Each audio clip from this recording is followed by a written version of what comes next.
मैं राकेश शर्मा और आप देख रहे हैं इंदौरिया टाइम्स।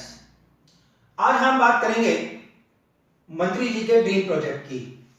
कई बार हमने किताबों के ऊपर टाइटल भी देखा होगा, मंत्री जी का बंगला, मंत्री जी का ख्वाब। लेकिन आज कोटपुतली उपखंड के जुड़े हुए एक ऐसे ड्रीम प्रोजेक्ट के बारे में हम आपसे चर्चा करेंगे जो निश्चित रूप से न केवल प्रोजेक्ट है बल्कि ड्रीम प्रोजेक्ट है।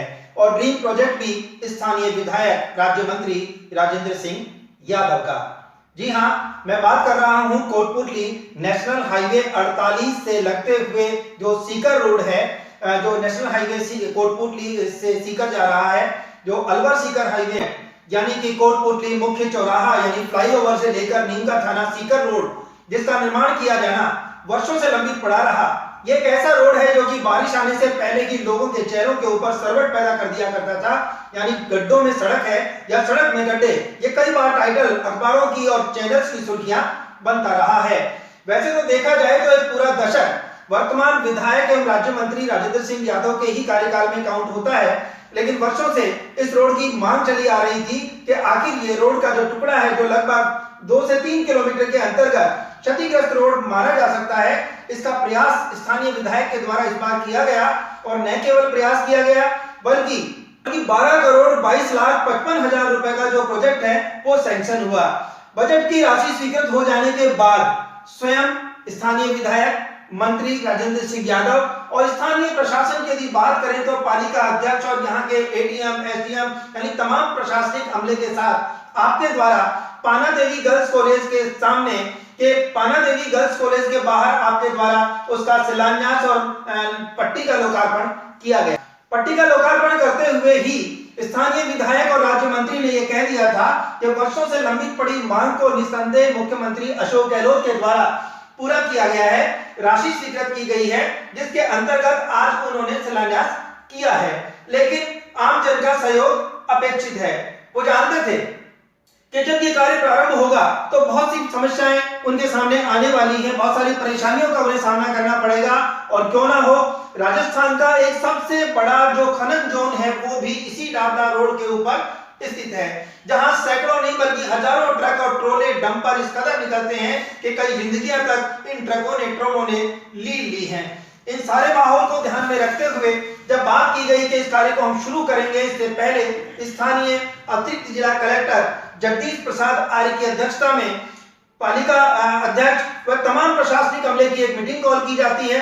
मीटिंग में उन संभावित असुविधाओं को चिन्हित किया जाता है, मसलन बिजली और इंटरनेट के पोलों को शिफ्ट किया जाना, जो स्थायी रूप से अतिक्रमण है उसे वहां से हटाया जाना, यातायात को कहां से डाइवर्ट किया जाना चाहिए, डाइवर्जन के बारे में भी बातचीत हुई। और जिस समय कार्य चलेगा, एक रोड पर कार्य चलेगा और एक ही रोड के ऊपर ट्रैफिक जो रहने वाला है उस पे हैवी व्हीकल्स को किस तरह से रोका जाएगा, इन तमाम चीजों पे चर्चा हुई।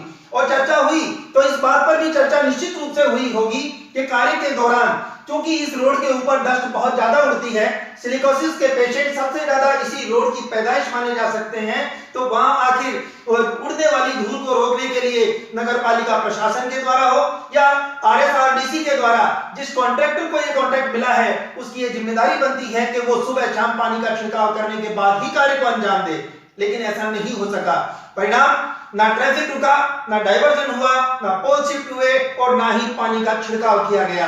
क्यों ना हो, इन सब बुरे हालातों के बाद पब्लिक में आक्रोश का होना स्वाभाविक था। इन तमाम बातों को ध्यान में रखते हुए बार-बार इंदौरिया टाइम्स पर की जाने वाली कॉल, लोगों की शिकायतों के आने के बाद इंदौरिया टाइम्स ने इसे एक मुहिम के रूप में लिया और ग्राउंड रिपोर्ट पे ग्राउंड जीरो से उसकी रिपोर्ट तैयार करने की कोशिश की, जानने की कोशिश की आखिर के क्या हालात हैं इस रोड के, क्या कहना चाहते हैं यहाँ के व्यापारी, क्या प्रॉब्लम आ रही है कॉन्ट्रैक्टर को, क्या कहा था आरएसआरडीसी के एएन ने, क्या कहा था और किस तरह की अपील की थी स्थानीय विधायक राज्य मंत्री ने।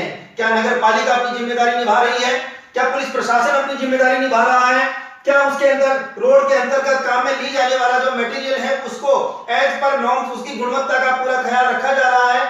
और यदि ये सब नहीं हो रहा है तो आखिर इसके लिए जिम्मेदार कौन है? आम व्यक्ति को जो असुविधा हो रही है उसके लिए जिम्मेदार कौन है? जब माहौल कुछ इस तरह से गरमाया कि लोगों की सुनी नहीं गई, ना नालियां बनाई गई और ना ही जगह चिन्हित की गई, तो कुछ जनप्रतिनिधियों के साथ जब लोगों ने मिलने का प्रयास किया आरएसआरडीसी के एईएन लोकेश गुप्ता से, तो उस समय के माहौल का परिणाम क्या निकला, जहां समझाइश के जरिए लोगों का साथ लिया जाना चाहिए था, वहां एफआईआर दर्ज कराने तक की नौबत पहुंच गई, जो कि क्षेत्र के लिए दुर्भाग्यपूर्ण कहा जा सकता है। इन तमाम चीजों पर जानकारी लेने के लिए सबसे पहले चूंकि रोड निर्माण का कार्य है, हम ये जानना चाहते हैं कि इसके लोकार्पण के दौरान आखिर क्या कुछ कहा था। स्थानीय विधायक राज्य मंत्री राजेंद्र सिंह यादव ने किस तरह की अपील की थी और क्या कहा था उस समय आरएसआरडी के एईएन लोकेश गुप्ता ने। चलिए बात करते हैं राज्य मंत्री राजेंद्र सिंह यादव और लोकेश गुप्ता से। इसके बाद हम आपको ग्राउंड पे ले चलेंगे और बताने का प्रयास करेंगे कि आखिर उस कॉन्ट्रैक्ट की अपनी क्या मजबूरी है, जिसको लेकर आवाम का इस तरह से आक्रोशित होना लगभग। रोड पे जो समस्या थी, पानी की निकासी नहीं थी और जो सड़क पे रेत गिरती थी, खड्डे हो रहे थे, पिछले 4-5 साल से दिक्कत थी। माननीय मुख्यमंत्री जी ने 12 करोड़ 22 लाख रुपए की लागत से इसका मंजूर किया है और आज इसका हमने शिलान्यास किया है और आने वाले टाइम में ये कोटपूतली के जो ये मेन रास्ता है, इससे जनता को राहत मिलेगी और निकट भविष्य में जल्दी ही यहाँ बाईपास का भी पिछले बजट घोषणा में माननीय मुख्यमंत्री जी ने डीपीआर का किया था, उसका काम पूरा हो चुका। उसके बनने के बाद कोटपूतली में और हमें एक अच्छा जो है स्वच्छ और प्रदूषण रहित कोटपूतली रहेगी। और जनता से भी आह्वान करूंगा कि अभी थोड़ी अव्यवस्था रहेगी इसमें रोड पे, जब काम चलेगा तो हमें सबको आपसी सहयोग से, और हो सकता है किसी का छोटा मोटा निर्माण भी तोड़ना पड़े, तो सबको हमें मिलकर धैर्य से आज कोटपूतली के विकास में साथ देना चाहिए। श्री राजेंद्र यादव साहब ने बड़े प्रयास करके इसकी सैंक्शन 12 करोड़ की करवाई, मुख्यमंत्री महोदय के द्वारा हो गई है। तो इसमें अब उम्मीद ये है कि अगले 6 महीने में ये बन के पुनः तैयार होगा। इसमें 1 किलोमीटर तो सीसी रोड बनेगी, अगले 1 किलोमीटर में डामर होगी, दोनों तरफ प्रॉपर इसकी टाइलें लगेंगी, पटरियों पे बीच में डिवाइडर बनेगा। एडीएम साहब को हमने पत्र लिखा है, एडिशनल एसपी साहब को पत्र लिखा है कि ये जितना भी हैवी ट्रैफिक है जो दिल्ली के लिए जाता है और आता है, वो सभी चौलाई मोड़ से अगर डाइवर्जन हो जाएगा तो ये काम संभव है, अदरवाइज ये काम करना हमारे लिए बड़ा मुश्किल हो जाएगा।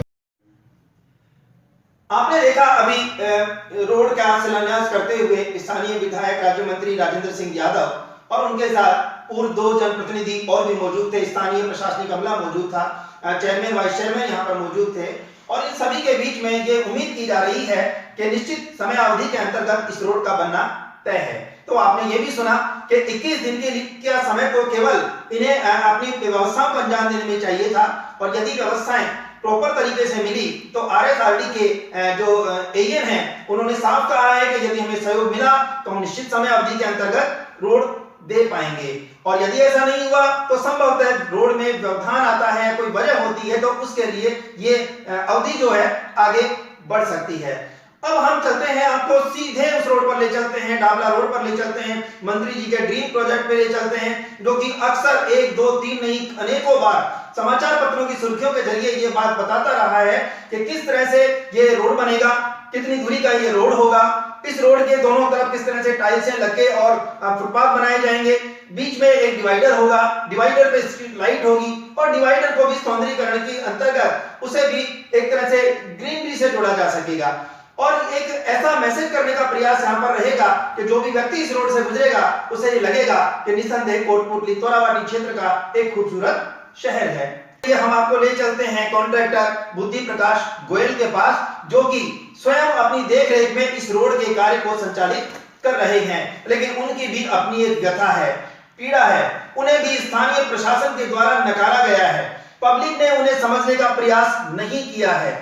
पब्लिक का यह कहना कि किसी भी सड़क को बनाने से पहले उसकी खुदाई होनी चाहिए, खुदाई संभव नहीं है तो उसकी ठीक से सफाई होनी चाहिए, मिट्टी हटनी चाहिए, कंप्रेशर के जरिए मिट्टी हटनी चाहिए और उसके बाद में पानी का छिड़काव करने के बाद वो सीमेंट कंक्रीट का मसाला डाला जाना चाहिए।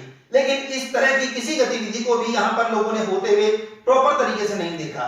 तो जब कॉन्ट्रैक्टर से बात की तो उनका ये कहना था कि उन्होंने पहले दिन पूरी सड़क पर झाड़ू लगवाई और उसके बाद में यदि वो कंप्रेशर का इस्तेमाल करते तो ओवरऑल अभी इतनी धूल उड़ रही है हैवी व्हीकल्स के जरिए, यदि उन्होंने कंप्रेशर ऑन किया तो संभवतः एक बार फिर से मीडिया सहित आवाम उनका विरोध करने आ खड़ी होगी।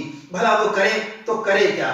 ना ट्रैफिक को डायवर्जन दिया गया, ना पुलिस की इमदाद मिली, ना पानी का छिड़काव हुआ, और केवल यदि उनके ऊपर एक प्रेशर डाला जाता है तो उन्होंने बहुत ही साफ शब्दों में ये कहा है कि उनकी ये जिम्मेदारी है कि वो 2 महीने के अंदर अंदर इस रोड का निर्माण कंप्लीट करके देते। लेकिन हाल यदि यही रहा तो निश्चित रूप से 6 महीने से ज्यादा समय भी लग सकता है। ऐसा वो जानबूझकर नहीं करना चाहते। यदि उनकी समय अवधि क्रॉस होती है तो उन्होंने ये भी बात कही है कि उन्हें लगभग 1 करोड़ का नुकसान होने वाला है। उनकी 6 साल की गारंटी के इस रोड में यदि कोई कमी रह जाती है, कोई खामी पाई जाती है, तो करोड़ का नुकसान भी उनके लिए एक तरह से आर्थिक नुकसान की बड़ी भरपाई होगी, जिसको पूरा किया जाना शायद संभव ना हो। आखिर इस सारी चीजों का कैसे समाधान हो, किस तरीके से पब्लिक का सहयोग लिया जाना चाहिए, जनप्रतिनिधियों की भूमिका क्या होनी चाहिए, इन तमाम बातों को हम एक बार जानते हैं उन तमाम जनप्रतिनिधियों से। सबसे पहले बात करते हैं हम कॉन्ट्रैक्टर बुद्धि प्रकाश गोयल से, फिर उसके बाद में हम मिलेंगे राजस्थान की कांग्रेस सरकार के राम सैनी से, जो कि जिला महासचिव हैं कांग्रेस के। फिर उसके बाद में जानेंगे व्यापारी की क्या पीड़ा है, एक आम जागरूक नागरिक क्या कहना चाहता है, उन तमाम लोगों से हम आपको रूबरू करवाएंगे। और यदि आपको लगता है कि इंदौरिया टाइम्स के द्वारा समय समय पर स्थानीय जन समस्याओं को, ज्वलंत मुद्दों को उठाया जाता रहा है और यह भी एक किसी ज्वलंत मुद्दे से कम नहीं है, तो मंत्री जी का ड्रीम प्रोजेक्ट होना एक अच्छी बात है। लेकिन ड्रीम प्रोजेक्ट के लिए आम व्यक्ति को इस तरह से असुविधा का सामना करते हुए परेशान होना, यह भी जिम्मेदारी स्थानीय जनप्रतिनिधि और स्थानीय प्रशासन की होनी चाहिए। बात करते हैं कॉन्ट्रैक्टर सहित हर उस खास आवाम से जो मंत्री जी के इस ड्रीम प्रोजेक्ट से जाने अनजाने, मंत्री जी के इस ड्रीम प्रोजेक्ट से प्रत्यक्ष या अप्रत्यक्ष रूप से प्रभावित है। आप कोटपुतली डाबला रोड, जो कि मंत्री जी का ड्रीम प्रोजेक्ट है, उस रोड का टेंडर आपके पास है। तो ये जो रोड बना रहे हो, इसका क्या मापदंड है? मापदंड ये है कि ये नीचे डीएलसी अभी जो चल रही है वो लेवलिंग कोर्स के हिसाब से की जा रही है, कहीं पे ज़्यादा कहीं पे कम जी। थिकनेस के अंदर तो है ये। इसके बाद की प्रक्रिया क्या है? इसके बाद में इसके अंदर 1 क्यूबिक मीटर में 3 कट्टे लगा रहा हूँ जी। 3 सीमेंट के कट्टे, जो एज पर नॉर्म्स है। अच्छा, और इसके बाद जो प्रोसीजर है, इसके बाद एक लेयर और आएगी। इसके बाद में पेवर से लेयर होगी, पीक्यूसी उसका नाम है, पेवर से होगी। वो पेवर सीमेंट की होगी? पेवर मशीन से होगी। मशीन से होगी। उसकी क्वालिटी और ज़्यादा बढ़िया वाली होती है। उसकी डेप्थ कितनी होगी, मोटाई? 35 सेंटीमीटर। 35 सेंटीमीटर की लेयर इसके ऊपर और आएगी अभी जी। अभी पब्लिक ये कह रही है कि आमतौर पर जब सड़क बनती है तो नीचे की मिट्टी हटाई जाती है या वो प्रेशर से उसको हटाया जाता है, साफ़ किया जाता है, पानी डाला जाता है, लेकिन यहाँ ऐसी प्रक्रिया काम में नहीं ली जा रही है। ऐसी प्रक्रिया मैंने काम में ली है, लेकिन ये ट्रैफिक की वजह से वापस मिट्टी हो जाती है। ट्रैफिक के लिए आपने यहाँ के स्थानीय नगरपालिका प्रशासन को या मंत्री जी को अवगत करवाया? सबको राइटिंग में मेरे अधिकारियों ने भी दे दिया और मैंने भी बोल दिया, लेकिन परिणाम कुछ नहीं है। परिणाम कुछ नहीं है। कब तक है इस रोड की कोई अवधि निश्चित की है, कब तक बन जाएगा? अभी मैंने 2 महीने का टाइम लिया था, लेकिन ऐसी आदत रही तो 6 महीने लगेंगे। नहीं तो ये ट्रैफिक कंट्रोल नहीं हो पा रहा है, इसकी वजह किसे मानते हैं आप? मैं तो प्रशासन, उच्च अधिकारियों को, मेरे अधिकारियों को, प्लस जो यहाँ का प्रशासन है उसको। गोयल साहब, आमतौर पर ये माना जाता है कि जब भी कोई रोड बनाया जाता है तो उसकी लेंथ, उसकी क्वालिटी, क्वांटिटी और उसकी अवधि और उसकी गारंटी, ये शब्द कुछ होते हैं उसमें टेंडर में। तो आप जो रोड बना रहे हैं, इस रोड की क्या गारंटी है और कब तक इसकी ड्यूरेबिलिटी माने? मेरी 6 साल की गारंटी है, जो डेट मेरी ख़त्म हो जाएगी रोड बनाने की, उसके बाद में। अच्छा, लेकिन दिक्कत जो आ रही है वो यही आ रही है। मैंने पहले भी सभी लोगों को बोल दिया, मंत्री जी को भी बोला है कि मुझे अगर ट्रैफिक में किसी भी प्रकार की असुविधा नहीं होगी तो और ज़्यादा अच्छी क्वालिटी की क्यूरिंग वगैरह सब तैयार करवा के दूंगा। लेकिन ऐसी पोजीशन में आप खुद स्वयं भी देख रहे हैं कि ऐसी पोजीशन के अंदर तो कोई मोटरसाइकिल निकाल रहा है, कोई टेम्पो निकाल रहा है, कोई गाड़ी चढ़ा रहा है। रात को हम लोग यहाँ कब तक रहे? ठीक है, आप देख रहे हैं कि अभी ठेकेदार बुद्धि प्रकाश गोयल ने जो बात कही है वो निश्चित रूप से समझ में आती है। कि लेबर अपना काम कर रही है और ठेकेदार ने अपनी क्वांटिटी 3 कट्टा सीमेंट का लेकर के अभी ये निचली लेयर तैयार की जा रही है। इसके ऊपर पूरा पेवर काम होना अभी बाकी है। लेकिन इन्होंने जैसा कि कहा कि मंत्री जी को इन्होंने जब ओपनिंग करने आए थे तब भी बता दिया था और अभी भी प्रशासन को अवगत करवाया है कि यदि ट्रैफिक इसी तरह से जारी रहा तो इन्हें कार्य करने में असुविधा तो होगी होगी, लेकिन ये जिस क्वालिटी का कार्य देना चाहते हैं वो कार्य नहीं दे पाएंगे। बहरहाल ये एक बहुत बड़ा सवाल यहाँ पर खड़ा हो जाता है स्थानीय नगर पालिका प्रशासन या पुलिस प्रशासन पर कि वो इन्हें लंबे ट्रैफिक ओवरलोडेड वाहनों को जब तक नहीं रोकेंगे तब तक आखिर रोड के लिए जो सामान टाइम पर आना है या जो मशीनरी काम करनी चाहिए वो मशीनरी काम नहीं कर पाएगी। आप देख रहे हैं कि एक तरफ रोड बन रहा है, ऐलान किया जा चुका है, फिर भी ये हैवी व्हीकल्स आपके सामने खड़े हैं और ये इस बात का प्रमाण है कि ये जो खनन जोन है हमारे क्षेत्र का, ये कहने को लोग अंकुश लगाया हुआ माना जाता है लेकिन यहाँ कोई अंकुश नहीं है। इतनी लंबी किलोमीटर लंबी जो लाइनें हैं केवल और केवल ट्रकों की है और ये सारे ट्रक जो हैं वो कोटपुतली शहर से होकर गुजरते हैं। जैसे ही ये कोटपुतली नेशनल हाईवे चौराहे पे पहुंचते हैं यानी फ्लाईओवर के नीचे हैं, छोटी बड़ी तमाम गाड़ियां घंटों जाम का शिकार होती हैं, असुविधाएं होती हैं, ट्रैफिक जाम होता है और लोग एक्सीडेंट के शिकार होते हैं। बहरहाल किसी भी स्थिति में यदि किसी एक व्यक्ति को दोषी यहाँ पर बनाया जा सकता है तो वो केवल और केवल स्थानीय नगर पालिका, जिसकी मॉनिटरिंग स्वयं स्थानीय विधायक राज्य मंत्री राजेंद्र सिंह यादव कर रहे हैं और जिनकी देखरेख में प्रशासन बार बार अपनी मुस्तैदी के परिचय होने का दावा करता रहा है। रोड तो बन रहा है जो तो बहुत अच्छी बात है। कई सालों से मतलब ये खराब पड़ा था, मंत्री जी ने ये सैंक्शन करवाया, 12.5 करोड़ के लगभग सैंक्शन करवा करके ये अच्छे तरीके से बनना चाहिए रोड। जिस तरीके से बन नहीं पा रहा है, ट्रैफिक इतना भयंकर है, 2-2, 3-3 घंटे तक जाम लगे रहते हैं और ये जो गाड़ियाँ जो आ रही हैं, बस ट्रक जो ट्रक आ रहे हैं, बसों की तो कोई बात नहीं, जो ट्रक आ रहे हैं ये 1-1, 2-2, 3-3 घंटे तक जाम में फंसे रहते हैं लोग। कई बार एम्बुलेंस जब आती है, कोई पेशेंट आ रहा होगा तो एम्बुलेंस आती है तो वो एम्बुलेंस ट्रैफिक में फंस जाती है, बहुत ज़्यादा दिक्कत होती है। इसलिए प्रॉपर तरीके से जिस तरीके से काम होना चाहिए उस तरीके से काम हो नहीं पा रहा है। यहाँ के प्रशासनिक जो अधिकारी बैठे हैं, पुलिस में जो अधिकारी हैं, एडिशनल एसपी साहब हैं, डीएसपी साहब हैं, इंचार्ज साहब हैं, इनको देखना चाहिए कि भाई ये जो ट्रैफिक क्यों लग रहा है बार बार में, ये ठेकेदार का या आम पब्लिक का सहयोग करना चाहिए। इन लोगों को जिस तरीके से जो करना चाहिए वो सहयोग मिल की कोई अनदेखी की जा रही है, बिल्कुल मतलब काम नहीं हो पा रहा है सही तरीके से। इसका स्थायी समाधान ये है कि जो ये हाईवे जो बड़े जो ये डंपर हैं, जो बड़े डंपर है ना, इनको डाइवर्ट वहीं से डाइवर्ट किया जाए, या तो या चौलाई से या फिर आगे से नारेड़ा से डाइवर्ट किया जाए तो ये मतलब यहाँ सुचारू रूप से सही तरीके से काम हो सकता है, बढ़िया काम होगा और सही व्यवस्था हो जाएगी। आम पब्लिक भी आराम से रहेगी, आने जाने में भी कोई व्यवधान नहीं होगा। गाँव से 75% लोग डाबला रोड से इधर कोटपुतली में आते हैं और शाम को फिर इधर से जाते हैं, तो ट्रैफिक से बहुत ज़्यादा योगदान होता है। इसलिए इनको डाइवर्ट करना चाहिए उधर से। पानी डलवाने की नगर पालिका की है जिम्मेदारी, या तो नगर पालिका डाले या जो ठेकेदार काम कर रहा है वो डाले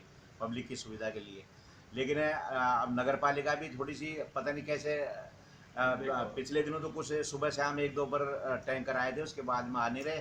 ठेकेदार से बात करूँ, ठेकेदार ने ये कहा कि मैं क्यों डालूँ, मैं मिट्टी ये रोड के चिपक जाएगी, फिर ये रोड नहीं बन पाएगा सही तरीके से, मेरे को फिर मिट्टी उखाड़नी पड़ेगी। तो इस तरीके से मरना पब्लिक का है, दुकानदारों का है, पब्लिक का है। मंत्री जी से भी बात हुई थी, फिर दोबारा बात करेंगे, अब बैठ के बात करेंगे। अब क्या समाधान निकालते हैं, वो तो निकालना तो पड़ेगा कुछ ना कुछ। मैं लालचंद यादव बिल्डिंग मेटेरियल, मैं एक व्यापारी हूँ, डाबला रोड पर रहता हूँ। आज जो निर्माण की जो परिस्थितियाँ देखी जा रही हैं वो सबके सामने देखी जा रही है। मैं अकेला कहने से कोई वो नहीं होगा।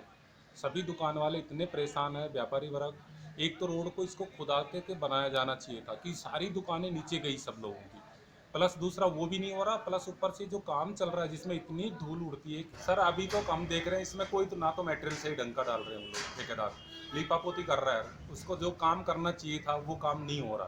प्लस इसके जो इन्होंने कहा था कि हम मिट्टी उट्टी हटा करके डिवाइडर वगैरह भी तय करके हटाएंगे, वो कुछ भी कार्य नहीं हो रहा। न इसकी खुदाई हुई है जिससे सारी दुकानें नीचे दब गई हैं, व्यापारी सारे परेशान हैं, कोई सुनाई नहीं कर रहा है। ज़्यादा ऊंचाई ले ली सर, इसमें अभी 2-2, 3-3 बिल्डिंगें हैं। जिससे गरीब आदमी अपना काम चला रहा है तो वो बेचारा दुकान उठाएगा कि अपना व्यापार करेगा, बच्चों को पालेगा या अपनी दुकान तोड़ के ऊपर करेगा कैसे? ना तो कोई भी एक भी कस्टमर आता, ना कोई नाले नहीं बने, प्लस ये बिजली के खंभे बीच में है रोड के, इनकी वजह से सारे दिन भर ट्रैफिक करिए, ऊपर से तार टूटने का अंदेशा बना रहता है। कभी 2-3 बार तो 4 हादसे हो चुके, जो कि 2-2 3-3 दिन लाइट नहीं आती है, पानी की बिजली की बड़ी समस्या हो जाती है। तो अभी भी इनने बिजली विभाग ने कोई इसका अनदेखा कर रखे हैं अभी नहीं। पोलों को शिफ्ट करना चाहिए था, फिर नालियों का काम करना चाहिए था, फिर उसके बाद रोड का काम प्रोजेक्ट चालू करना चाहिए था। इतना असुविधा का सामना यहाँ करना पड़ रहा है, बिना यातायात व्यवस्था के ही कार्य चला दिया गया। और दूसरी सबसे बड़ी बात है कि जो 12 करोड़ का विकास है वो केवल और केवल हमें लगभग 4 इंची या 5 इंची की सीमेंट की कंक्रीट बिछा के और देखने को मिल रहा है। मटेरियल की बात नहीं, एक्चुअलिटी ये होना चाहिए। अगर प्रैक्टिकली बात करें तो जो नीचे का रोड टूटा हुआ है वो ऊपर की सीमेंट की कंक्रीट को पकड़ ही नहीं करना पड़ेगा, पकड़ ही नहीं करेगा। उस चक्कर में क्या होगा कि ये जो ऊपर का निर्माण कार्य वो सारा ब्रेकअप हो जाएगा, सारा पैसा वेस्टेज जा रहा है। तरीका ये होना चाहिए कि ये 2 से 3 फीट खुद के बनना चाहिए था। क्यों? क्योंकि इस 12 करोड़ को अगर 2 किलोमीटर के दायरे में हम लोग देखें तो ये जो स्थानीय दुकानें हैं, क्योंकि कोई भी व्यक्ति बोलने के लिए तैयार नहीं है, और जो स्थानीय दुकानें ये सब 2 फुट रोड ऊंचा हो जाएगा। तो अब ये जो जितना भी कंस्ट्रक्शन है सभी दुकानों का, क्या ये टूट के वापस से बनेगा? कि कोटपुतली के आवाम को, चाहे पक्ष हो चाहे विपक्ष हो, एकजुट होकर जो सही है सही के लिए निर्णय ले जनता और आगे आए। क्योंकि 2 फुट दुकानें जो है नीचे दब जाएंगी। इससे ये जो सीमेंट, ये जो रोड का कार्य है पूरा खुल के होना चाहिए। नहीं, रोड से संतुष्ट नहीं है। रोड पे खुदाई होकर रोड बनना चाहिए। और ये माल भी सही नहीं पड़ रहा इस रोड के ऊपर, सुनाई नहीं करते, नहीं ठेकेदार करता, नहीं वो PWD वाले। नालियाँ बननी चाहिए थी और ये रोड खुद के बनना चाहिए था।